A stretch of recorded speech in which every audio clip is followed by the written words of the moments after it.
Hi, Joe Bonnier for FastPitchPower.com. In this video, I'm going to give you some quick stretches that will help improve your pitching stride length.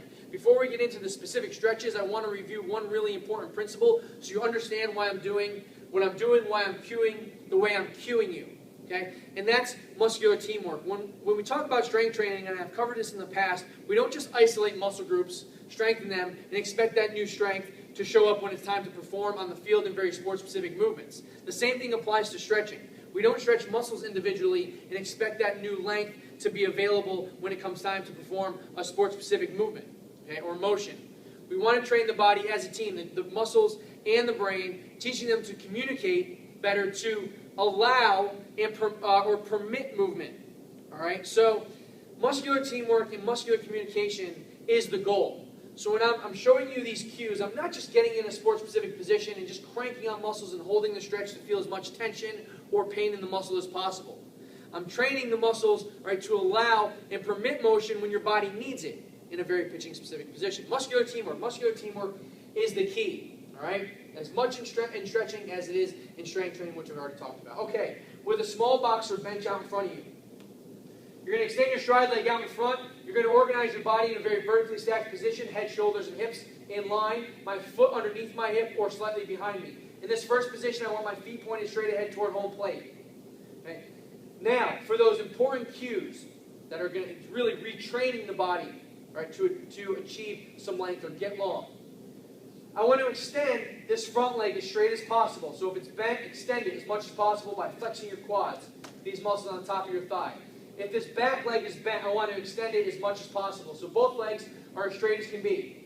Third thing and lastly, I want to push my heel back down into the ground, pushing the foot down as hard as you can. Okay, and then you're going to hold this position. Extending, and pushing your heel down into the ground. Position number 2, I'm just going to open up my back leg toward third base. So my shoe is pointing toward third base, coach to the third baseman. My front leg is still pointed toward home plate. I'm now going to begin to feel the stretch in the inside of my thighs. Same cues apply. Extend the front leg, extend the back leg, push down into the ground, down and away from you hard. Make sure you keep your hips underneath you, not back toward first base. Get them underneath you and hold this position. Okay? This is going to begin to target more of the muscles on the inside of your thighs. And now lastly, with both feet pointed toward third base in this position. Same cues apply. Both legs as straight as can be. Hips underneath you, nice vertically oriented position, organized position, and pushing this leg down into the ground away from you. And holding. Okay? 3 different positions. You want to hold each position for 30 to 45 seconds. You want to go through the routine 3 or 4 times. You want to make sure you face both ways. So even if you're a righty pitcher with your left leg as your stride leg, you want to stretch as well with your right leg. Go through the routine with your right leg as your stride leg. Very important to maintain structural balance. You can do this before you pitch. You can do this after you pitch. You can do this on your off days, before or after your workouts. 30 to 45 seconds per position, 3 to 4 times through that routine. You can do this as often as possible.